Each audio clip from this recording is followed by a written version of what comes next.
Welcome to our live stream of high school sports. Please note that this broadcast is produced by an independent team of sports enthusiasts, and the views, opinions, and commentary expressed are solely those of the commentators and not representative of the schools, teams, or athletes featured. While we strive for accuracy, occasional errors or misstatements may occur. This stream is intended for entertainment and educational purposes only.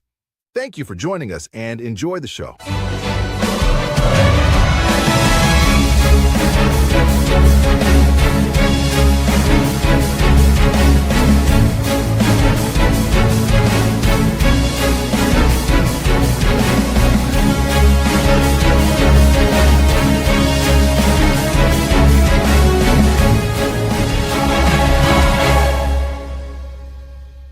Yeah, come on, let's go. Hey, you ain't never seen nothing like this. Ain't no telling how it might get. It's the hypest right here. High school sports at its finest. So many highlights, you have to rewind it. Hey, Stream City, let me just remind you.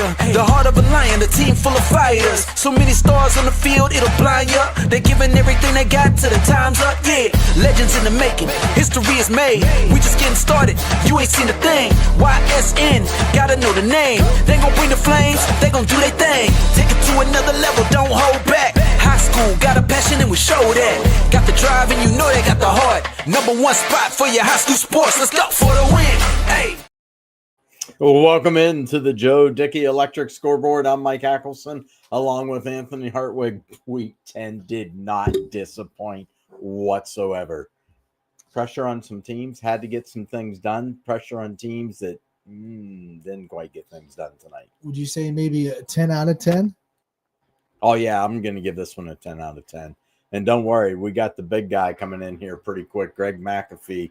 This guy has just, I actually want him to give me the winning lottery numbers to tomorrow night because I'm sure he's got them somewhere.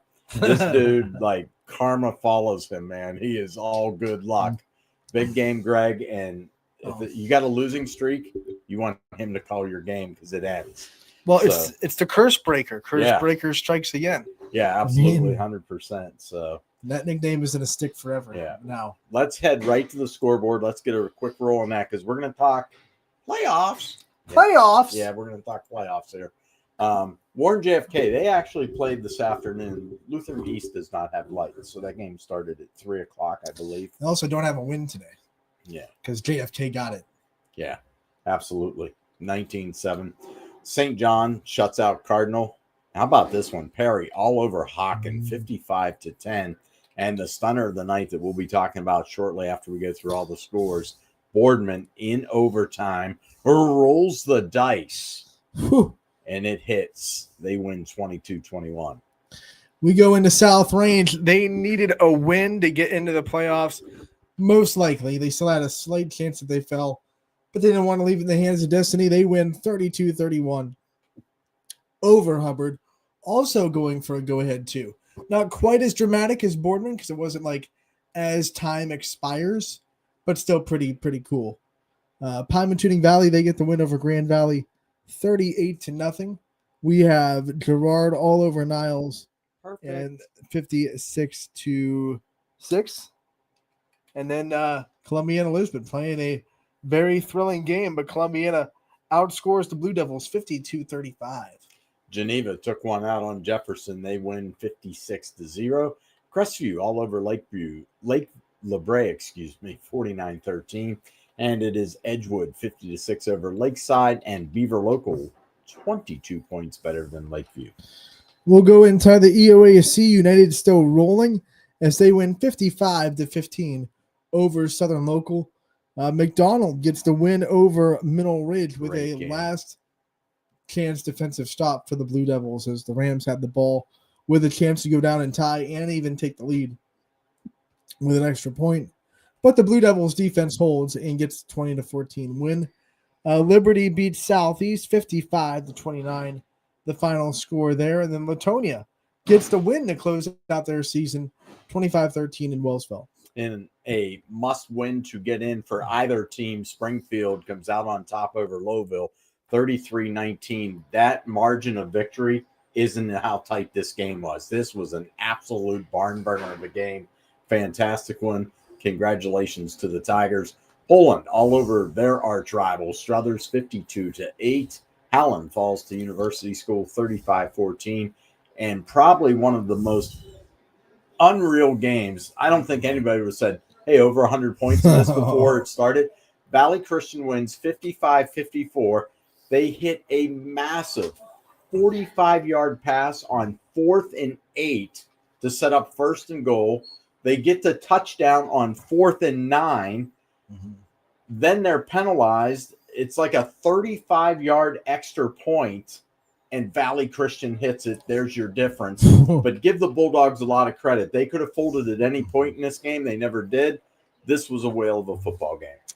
We go down to Louisville as they close out the regular season with a pounding of Worcester, 50-7, the final score there.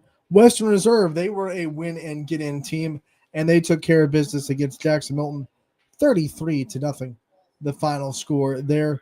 West Geauga beats Orange, 47-15, final in that one. And then in the rivalry between West Branch and Salem, the Warriors just a little bit too much, 27-13, they get the win. Austintown Fitch looking to get a first-round bye, walked into Trumbull County, namely Warren Harding Stadium, and shut out the Raiders tonight, 35-0. Over in Western Pennsylvania, District 7, Beaver falls to Avonworth, 49-7. Camel shuts out Waterloo, 22-0. And Madison, a winner over Conneaut, 43-7. We go to the MVAC gray tier as Garfield gets the win, 49-14 over Brookfield.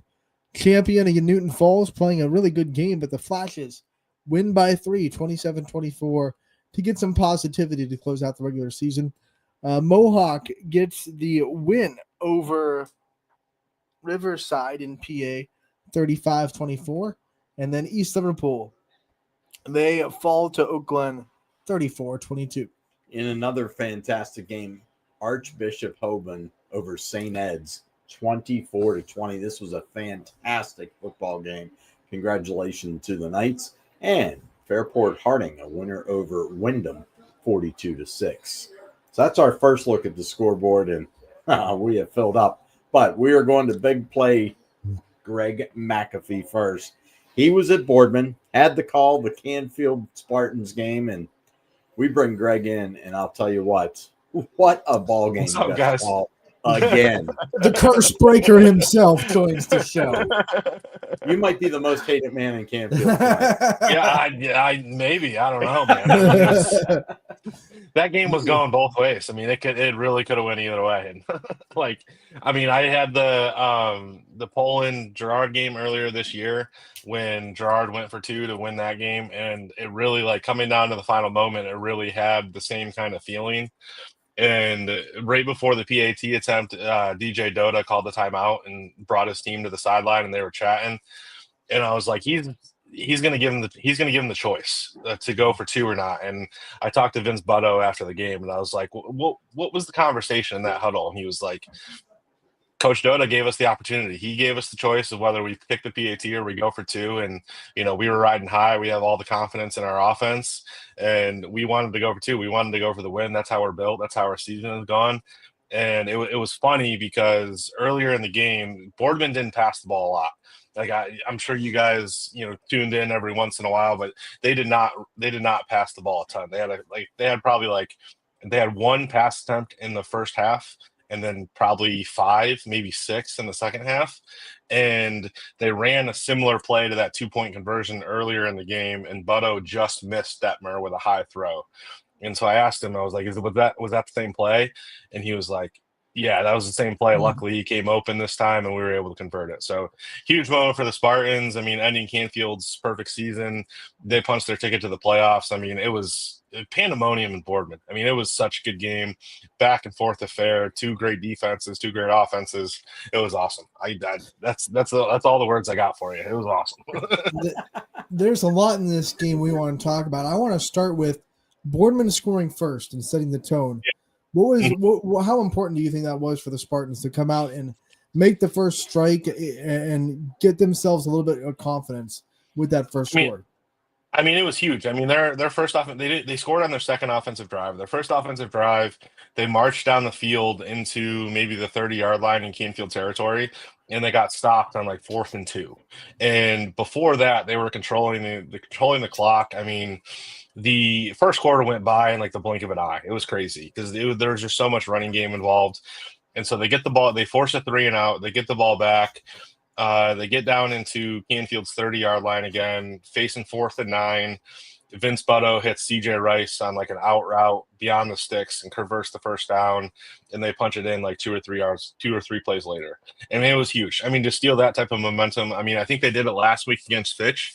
They just weren't able to, capitalize late, and Fitch kind of just ran away with it.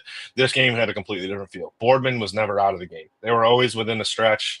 One thing that led to their game-tying touchdown, Ryan Smith had a punt blocked. He blocked a punt on deep in Canfield territory. It set him up on Canfield's 37-yard line. And they worked their way down into within the 10-yard line, and Vince Butto finds Alex Battaglia in the back left corner of the end zone for like a 4-yard touchdown pass. I mean, it was crazy just how the offense kind of morphed from this run heavy offense to passing the ball late, and their 3 crucial passes were, their 3 crucial plays were passing plays, and it just goes to show just how much the run game opened up the pass game for them, and they converted when they needed to.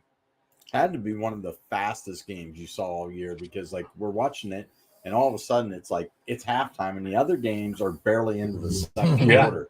It just seemed like, I mean, it was crazy. I mean, like I think Canfield's. Let me get my notebook here real quick. Canfield's first offensive drive started with 5:05 left on the clock in the first quarter.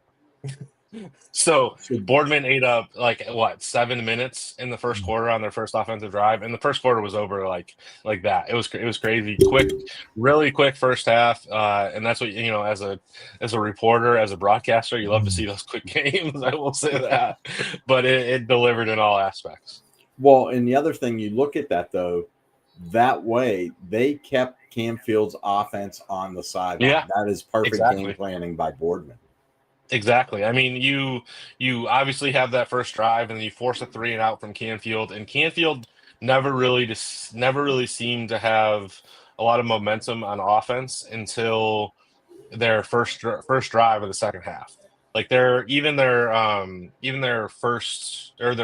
drive in the first half, they were aided by an encroachment penalty on Boardman, and then a face mask on Boardman, and that put him down into like the 7-yard line, and Enzo Coca hit Landon Shina with a 6-yard pass right at the goal line. They punched it in a play later. So they never really had like a ton of momentum, and Boardman just kept Coca and the offense on the sideline the entire game, and they ate up the clock. Like I would love to see the time of possession of what it was, because Boardman probably dominated it. I'll tell you what, Greg, when Boardman scored the touchdown to tie up the game at the end of regulation, yeah, I thought they were going to go for it there. I thought they were just going to say, hey, we're not going to mess with overtime at all. Mm-hmm. Let's just go for the win. And when they didn't, and Enzo Coco scored on like the first play of overtime, I was sitting there like, well, see, you should have this. Talk about the resiliency to see that happen, to see Enzo Coco score like that, to come back, put together a drive, score a touchdown, and then say, you know what, not going to mess with the second overtime. Let's just go for 2 and win it. Yeah, I mean, the one thing I like about the overtime rules is that if you win the coin toss, you really get to see kind of what you have to do. You can go on defense, and you can see what you have to do. So as soon as Coca scored, they knew, Boardman knew what they had to do to win the game. They could, obviously score and kick the PAT, or they could score and go for 2 to win the game. And that, that's what I like about the overtime rule the most. But just the ability to go down, score right away. I mean, they had moved the ball all night long. So I don't think there was any doubt they could move the ball and punch it into the end zone. But just the resiliency, the decision to go for 2, the decision to win the game, especially with everything on the line. I mean, this was a team that needed a win to get in the playoffs. This was a team that had, obviously gone into 3 overtimes earlier in the year against Cheney and came out victorious. And I mean, obviously they've suffered some bigs up and downs this year. I mean, I was at Spartan Stadium week 1 when they lost to Twinsburg, and they blew I think it was like a 16, 17, 18 point lead or something like that. And so just the ability to have the confidence to go for two and run a play that they had missed on earlier in the game. I mean, just huge. I got to give all the credit to Boardman, all the credit to DJ Dota. Vince Butta is a baller. He's great under center for the Spartans. And that offense is just running on all cylinders right now. And I would hate to be a team facing them in the playoffs. This is going to be a great way for them. A lot of momentum to come in there. They know Yeah. they're going to play on the road, but still big win for them. And for Canfield, you can look at this honestly tonight and be like, we correct this, we take care of this, we'll be okay. And they get a week off to think about it. Yeah, and like I don't want to compare this year to their state championship run at all or anything like that. But when they lost, and I think it was 2022, when they lost to Cheney, their season completely changed. I mean, they came out like a different team in the second half of the season, and I would not be surprised if once they make those tweaks, once they make those fixes, if you see a completely different type of Canfield team in the playoffs this year. What are some things that you think they needed to, or they'll need to wake up on? I mean, like completely different Canfield team, but the Canfield team we've already seen pretty dang good. So what are some things that you saw tonight that are like danger, Will Robinson, we need to fix this if we want to make a deep playoff run? I mean, I think it's just, what it comes down to is just being able to stop the run. I mean, Boardman was able to move the sticks all night long. And obviously in that wing tee offense, sometimes it can be difficult. But Boardman they run similar plays all night long, just kind of different variations. And so it's just stopping the run, coming up in big situations. There was, 2 or 3 big fourth down conversions, third down conversions that Canfield gave up defensively. And then, the offense, it's just finding a rhythm. Obviously, I think Coco was able to carry the offense for most of the night, find guys when they were open, look for seams, but they didn't really have any like big plays. It was all just little runs, little hitches. I mean, they had a couple, double-digit passing plays like Landon China and a couple other guys. But it's just finding a rhythm on offense, and defensively it's just stopping the run for them. I think there's small tweaks that they can make going into the playoffs to be ready. Because if it's not fixed, don't break it. Or if it's not broken, don't fix it. And obviously, there are some things to fix, but you don't go 9-0 and beat teams like Hickory and Poland and have to like completely revamp everything. Like it's a loss. They'll learn from it, and they'll improve going into the playoffs. I like the first one better. If it's not fixed, don't break it more. There you go. Thank you, sir. We appreciate it, man. Where are you at next week? We know it's going to be a barn burner. I don't know if I'm going to call a game next week. I might just be going out on the sidelines and shooting highlights from the sidelines and photos and stuff like that. So I'll be somewhere. I'll find a game wherever I am. I'll pick one once the brackets get released. The high seeds are saying no, stay away. I'm sure Son wants me to go wherever Gerard is. Exactly. He wanted you in Niles, is what it wanted. Mac, thanks for the time. We'll see you again on Monday for another Overreaction Monday. No problem, guys. I'll have my takes ready to go. See you later. Right. See ya. Greg McAfee, great. Buddy. He had a great call in that game. The game was awesome. If you're Canfield, you're kind of down right now, but I wouldn't be down too much because they kind of never had any rhythm in that game. You're right, they didn't. And when they did, they couldn't sustain it. Yeah. They had the drive to take the 14-7 lead, but they couldn't. They had opportunities to tack on, make it 21-7 more, but they just couldn't do it. And then overtime, they find that big one-play touchdown from Enzo Coca, and you felt like that was okay. Now it's up to their defense, who really has played well all night. To that point, they'd only given up 14 points, but Boardman was just made more plays tonight, made the big play in overtime. Yeah, absolutely, 100%. And, kudos to them. Their backs were against the wall. They absolutely could not afford to lose tonight, and they come away with, what saves the season for now. All right, Sean's been waiting for a while. Sean, let's bring him in, Sean Elwood. Buddy, I'm sorry, Greg McAfee was not in Niles. We couldn't make some happen. Yeah, unfortunately. It was We've been talking all season about how good Girard is and how they came out of nowhere and nobody had seen it coming. And I got to see them for the first time, and they're fun to watch. Girard's offense is insane. And, it may be against my Dragons. I'll always hold them in my heart. But this was a game from the start that we knew, Girard wasn't going to look past Niles, no matter what the records say, no matter anything. It's a rivalry game. Girard wanted to lock up that top seed. They wanted to get that undefeated season and continue that push, potentially, as they try to look further down the road in the playoffs, hoping potentially for a run in state this year. We'll see what happens. Well, I think the big thing, you look at Girard, they handled everything that was ever thrown at them in the regular season this year.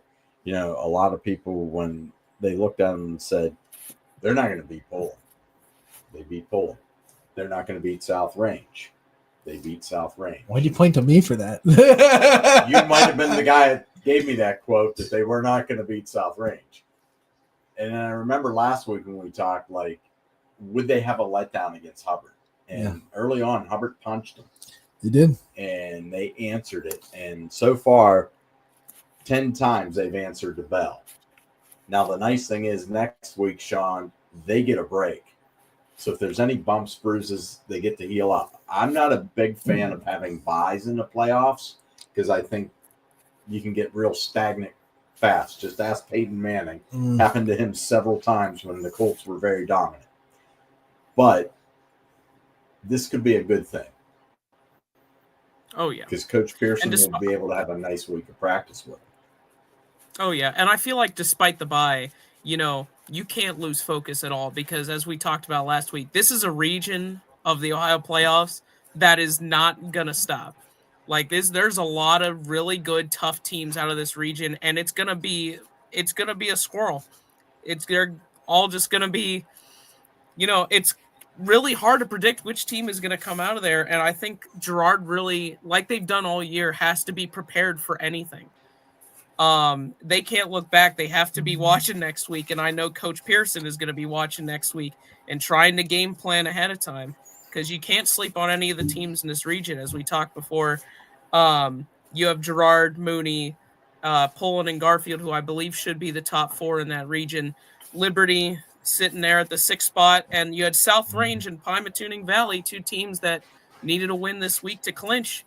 A lot of YSN schools coming out of their region, so we're going to have a lot of content moving forward too. Let's go. We could potentially have a Liberty South Range first round game. Could. Oh, can I go to that, please? Oh, that's going to be a fun one. You might have to fight the boss man for that. I think what everyone wants to know, Sean, from your game, the biggest review that matters, how did we rank Script Niles? What did it look like this year? Was it good? Oh, listen, Script Niles gets better every single year, and that's coming from a guy who was in it for 4 years. They, in recent years, they contributed with the light shows and turn the lights off, and all the band members have those the glowing lights on their helmets and uniforms. And every year it gets better and better. And I shouted out my brother on the broadcast, who's a senior in the Niles band. This was his last performance. So amazing job by him. And I'm so proud of him as an older brother. But yeah, it was a rough. Oh, did you get a dig on? Did you get a dig on him too? Like, hey, but I played better, so. I wasn't gonna do that to him. Don't worry. But no, after you're off, after you're off the air, right? But as a Niles alum, obviously not the best season, but I feel like it's a really young team. Only 2 seniors, so a lot of the core pieces are going to be coming back next year. So I feel like the Dragons do have a shot to really make a lot of improvements next year in the NE8.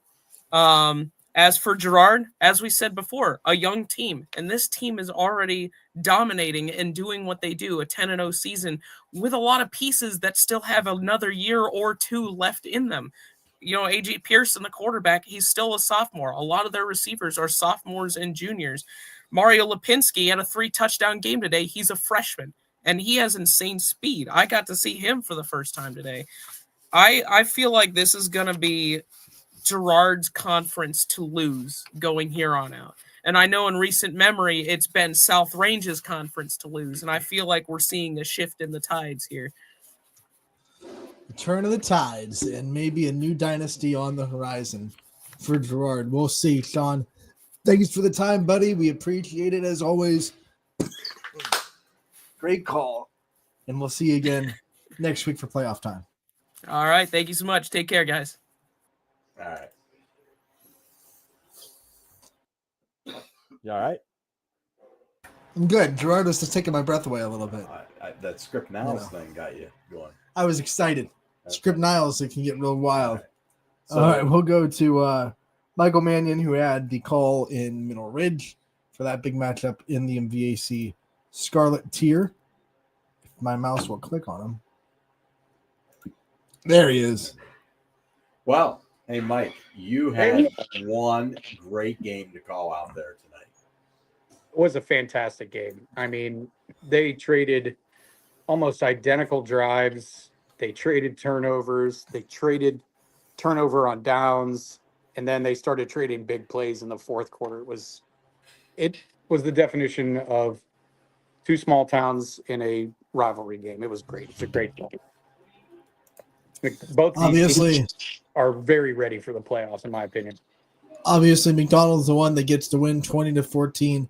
Take us through that last drive. Their defense had to come up big when they missed the extra point to go up by 7. They knew they couldn't let Middle Ridge go down and score and then get the win with the extra point. So that last defensive stand, what do you see from the McDonald defense? So Ridge was doing a pretty steady dose of Ethan Daly, who's one of their two quarterbacks. He's their running option in the backfield, and he was gashing McDonald all night, much like Casey Miller for McDonald was gashing the Rams on this little wingback inside trap all night.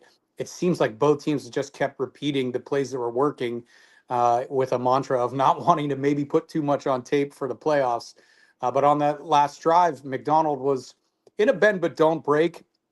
They let the Rams get into about the 31-yard line, I believe. Couple incomplete passes, couple very good defensive plays by number 18, Quinn Schmidt, for McDonald. He had two very important pass breakups. And then a little bit of, a little unfortunate circumstance for the Rams on 4th and 10. A deep post pass, good pass, just kind of dropped. It happens. McDonald's, some of their big guns that you would expect showed up today. They had sophomore Josh Crumpack open the game with a 95-yard kick return for a touchdown that was brought back because of a hold. He's the one that caught the 62-yard go-ahead touchdown with a minute 40 left in the game. It was just both sides of the fans, the home and the away, just loud, great atmosphere all night. Ridge, I still don't see it as a full backpedal into the playoffs because they looked pretty good. They looked a little battle tested and just one or two plays short. McDonald is as advertised.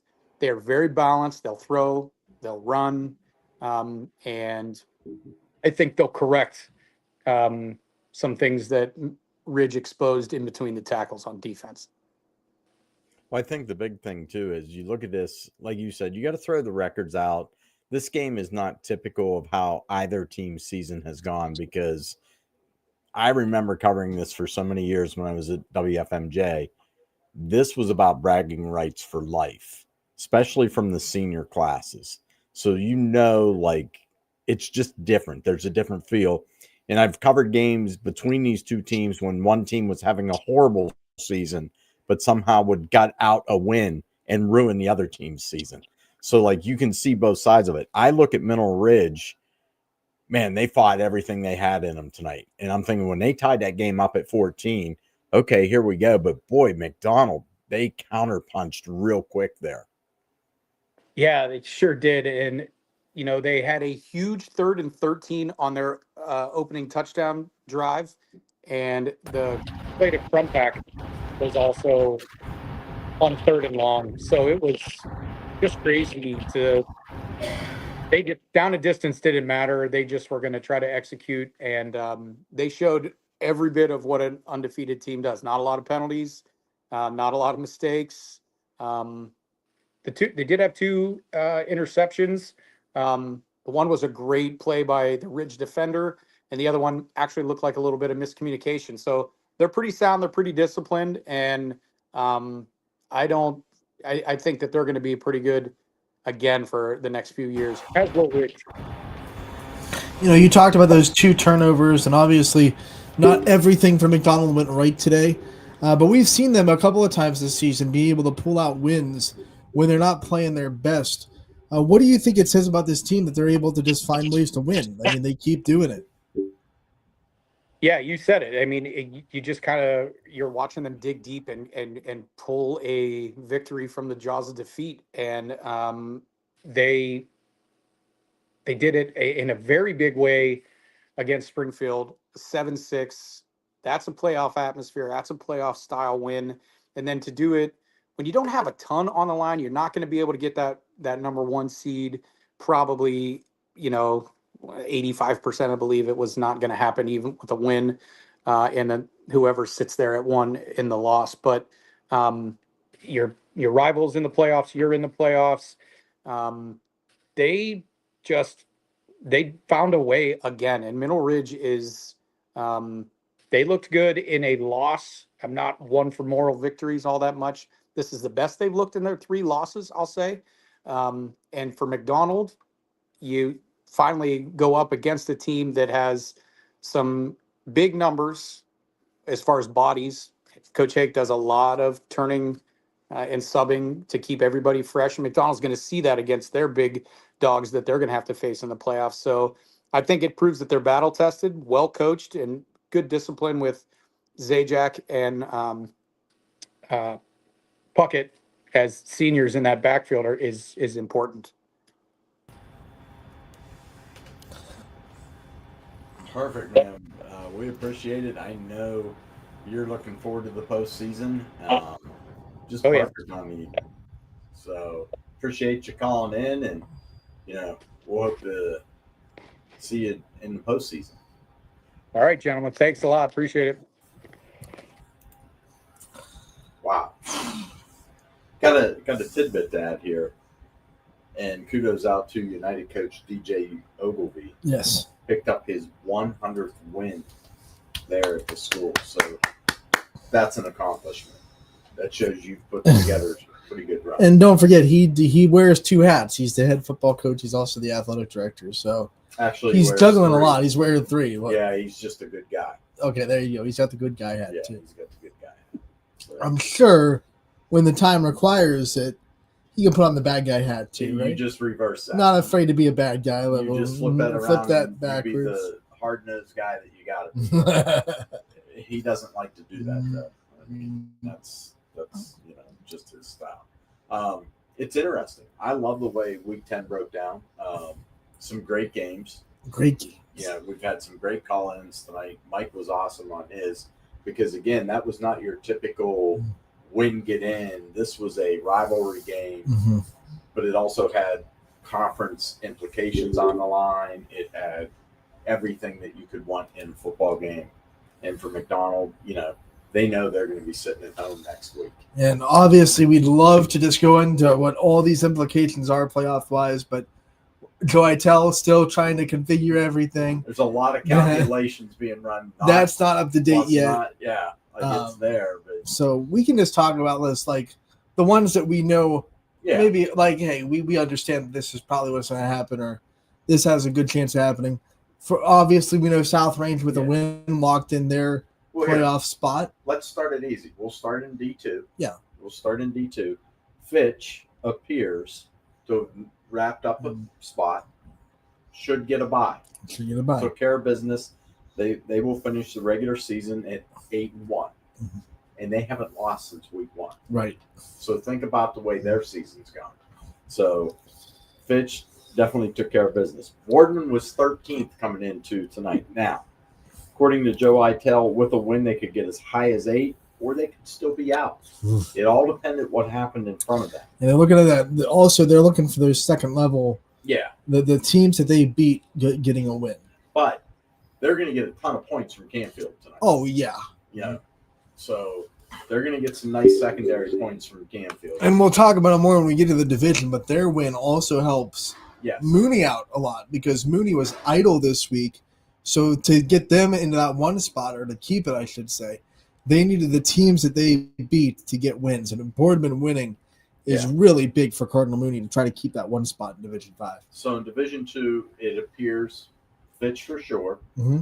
Boardman most likely. Most likely.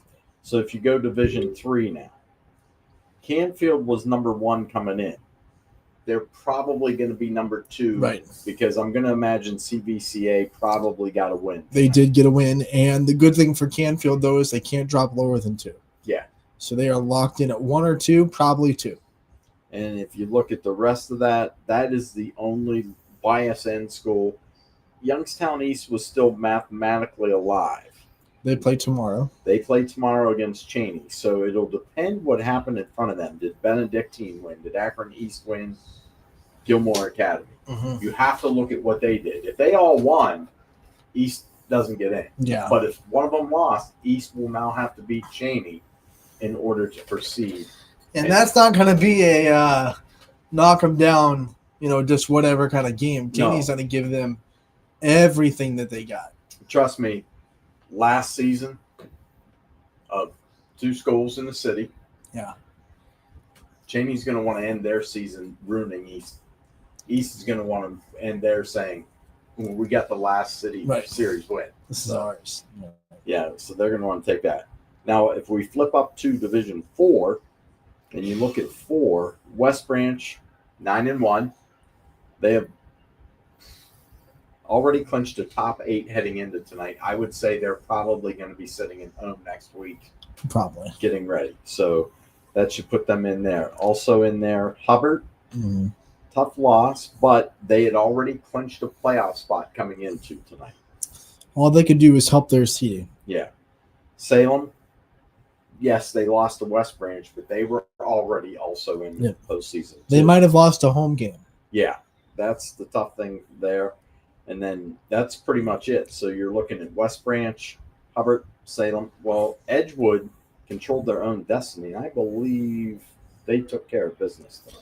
Oh, yeah, they pounded Lakeside. So we have them getting. And that's a bigger school, so that'll get them a division bonus, too. That'll get them. They may actually leap up ahead of Salem. So, and possibly Hubbard. It'll be close. But that's your schools you're looking out of at Division 4. Now, Division 5 is where it gets interesting. Take a deep breath and get ready. Here we go. We'll rattle this one off. Also, we in D2, Mike Schweinhardt texted us, Louisville should also clinch a playoff spot. My bad. Yes, Louisville. All right. So now we start. And Geneva clinches playoff spot in D3. Okay. Edgewood, Salem, Hubbard, West Branch, and Perry are all in D4. Okay. So we have the Pirates who came in as the 2. They won today, so they should probably stay at 2, I would imagine. Obviously in Division 5, Mooney, Girard, Poland, Garfield, Liberty, South Range, Pymatuning Valley all look like they're in. Beaver Local, by the way, in Division 4 on the bubble. They won, they helped themselves out, but they still need a little bit of help. Yeah. Now, if you flip back to D5, Cortland, Lakeview falls to Beaver Local tonight, pretty much eliminates them. So, but D5 is interesting.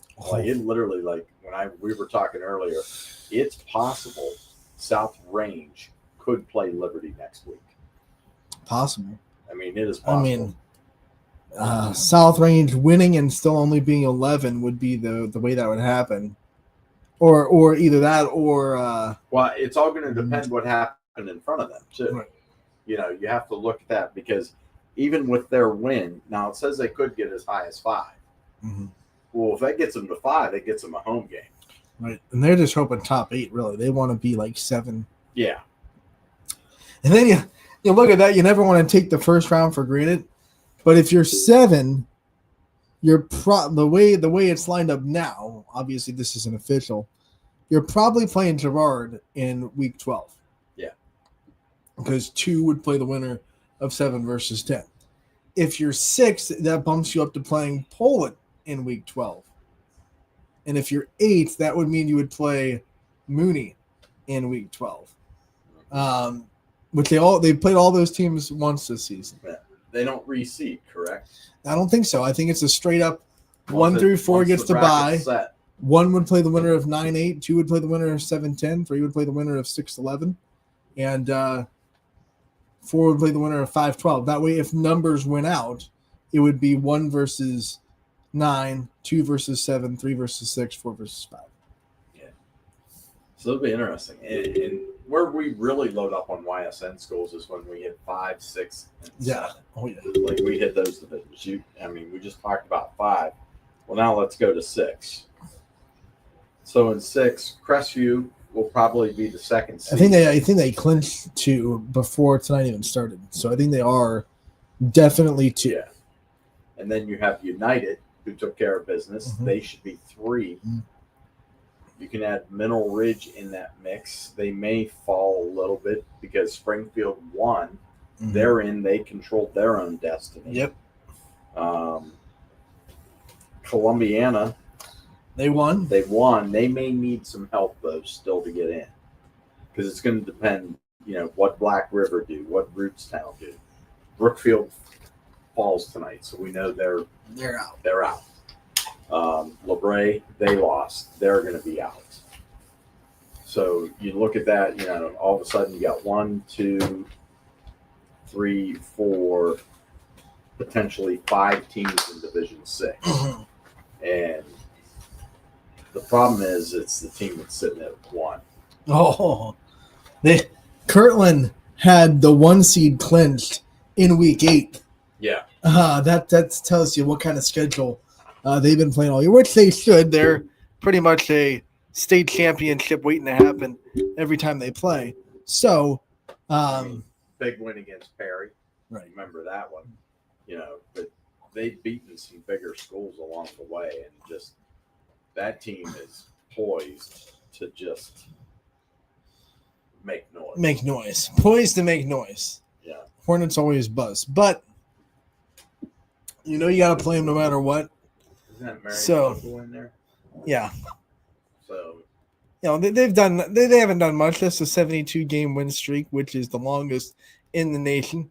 Barely got by today, though. yeah, wasn't it 7-6? They won 7-6 against Coldwater. I know that's not necessarily and YSN territory. Their only touchdown was a kickoff return for a touchdown.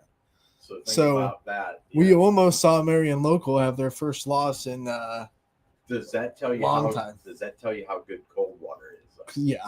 That lets Look, me know. we know how good the MAC is. Yeah. Everyone in that division is ridiculous. So, down D7. McDonald should be the second seed. Yep. Perfect season. East Palestine, they're probably going to fall, but probably should still get a home game, I would think. Yep. They're going to finish 7-3.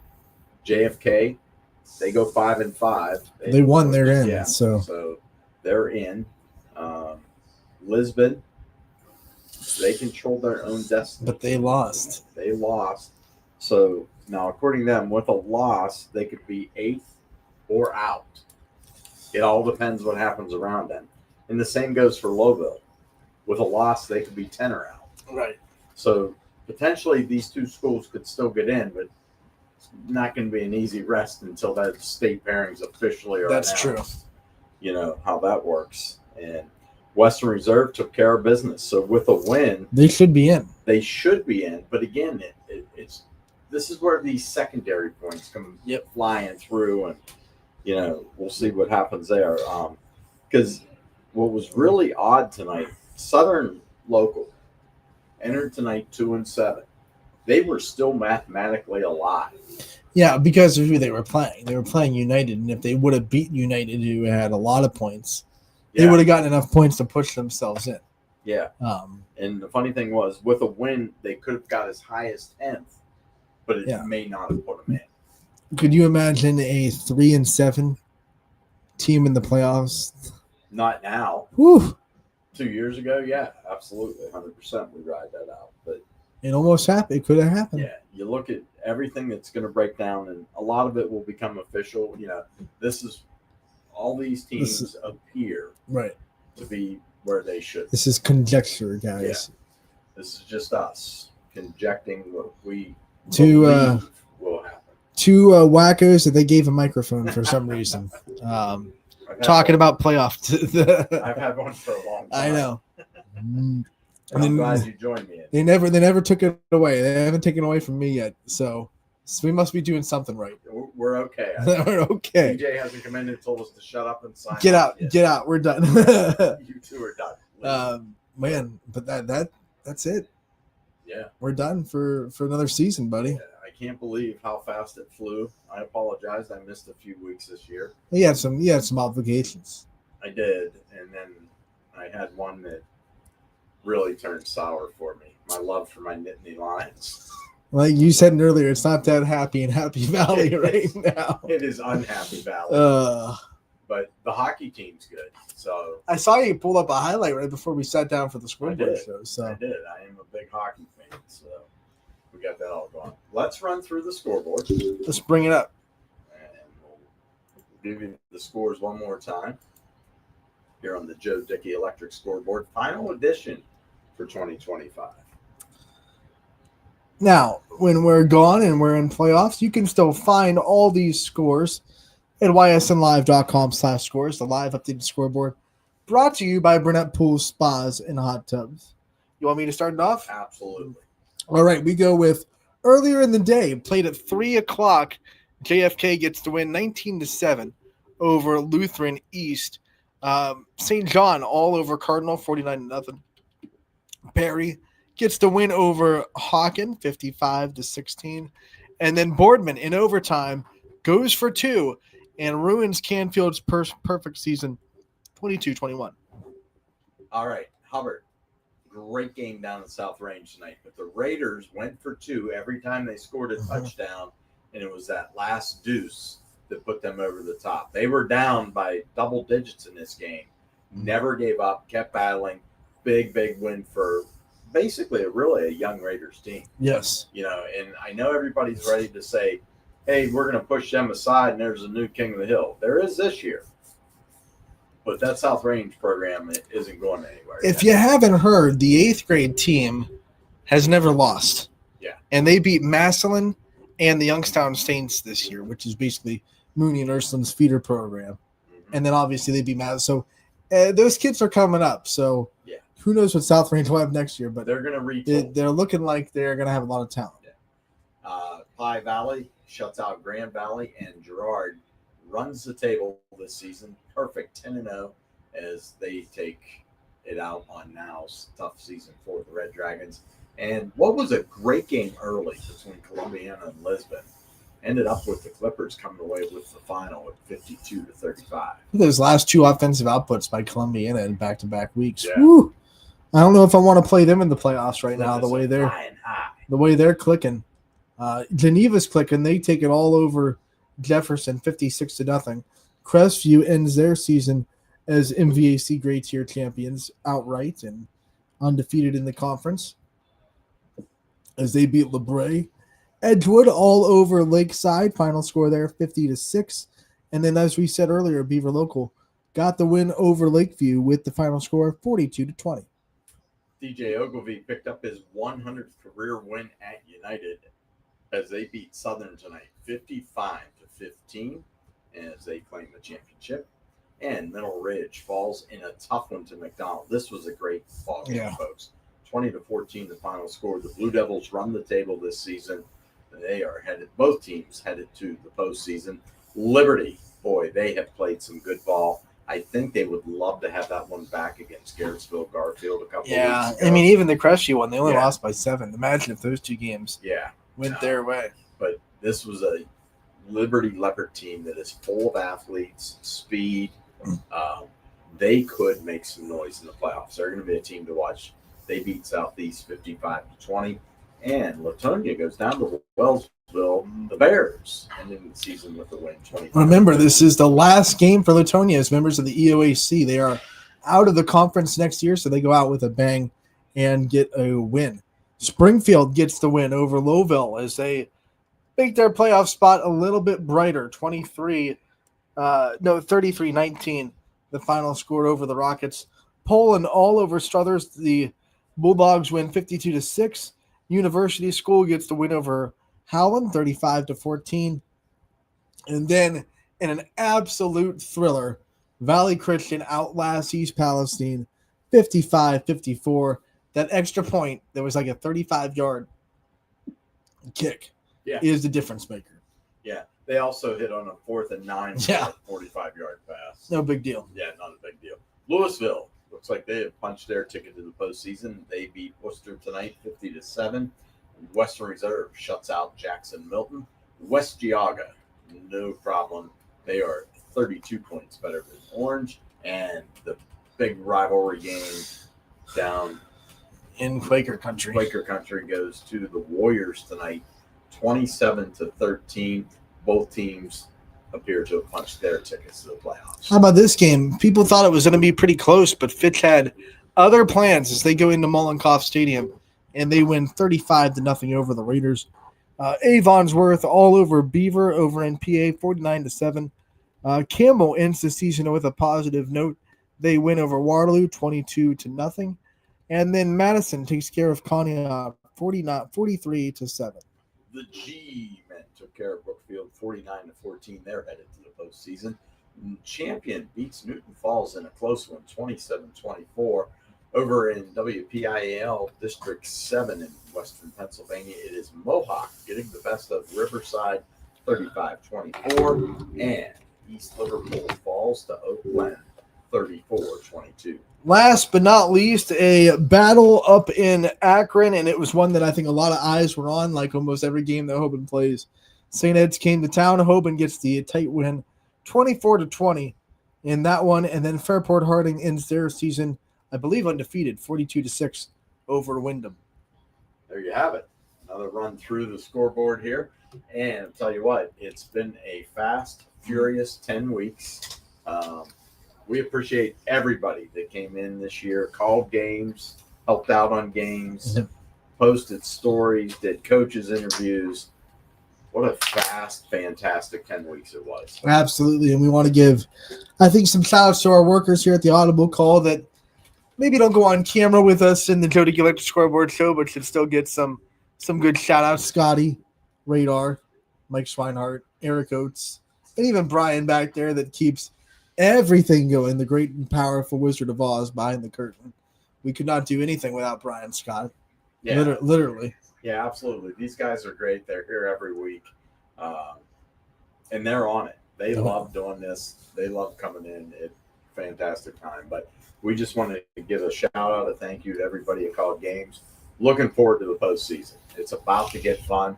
I do know that DJ and Brian will try to have as many postseason games as possible, and we'll have all that details coming out for you probably the first of the week. An absolute legend in the comments section for the last comment of the year, Carter Hill. You probably remember covering that man for Crestview. I do. The unstoppable force. That I remember crying over him because I was a South Range alum. And I remember Carter Hill. That boy had some wheels. We did not have a fun time trying to stop him as a South Range reader. So, Carter, thanks for tuning in, buddy, and thanks for all the kind words that you've given us over the years. And we wish we could have covered you. Maybe you should strap back on one more year eligibility next year. What do you think? Don't you have a quarter belt? Let's go. No, we appreciate it. But, hey, thanks for joining in again. DJ, Anthony, McAfee, everybody, they're going to get you set up. We're going to get you ready for the playoffs. Week 11 is fast approaching, and that's where we're turning our attention to. But thank you again for joining us for the Joe Dickey Electric Scoreboard. The Audible Call brought to you by the Athletics. Everything's possible. Are we still doing the flash sale on clothing? Absolutely.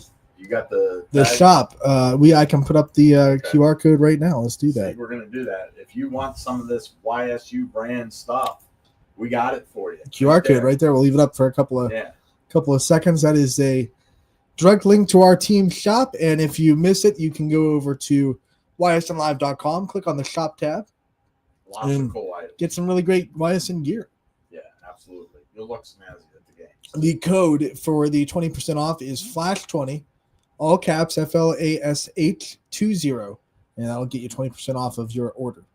All right, so we're hitting that time where we're going to ask you, go over to WFMJ, The Dana, Brittany. OT report. Yeah, week 10, season 33. 33. So they're getting ready. They're going to do their thing. They got a lot of highlights coming up for you. They got all the scores, too. They'll run them down for you. And I know Dana's probably there. He's calculating himself, trying to get playoff matchups already. He's a great dude on this one. He keeps his I's and T's dotted and crossed. He'll have everything ready. So go join them, watch them. We're going to sign off for our final time during the regular season. But, hey, it's been a pleasure. We're glad you joined us. Let's do it again next year, partner. Let's go. YSN thanks you for watching this presentation of your sports network. For stories, stats, and more, go to ysnlive.com.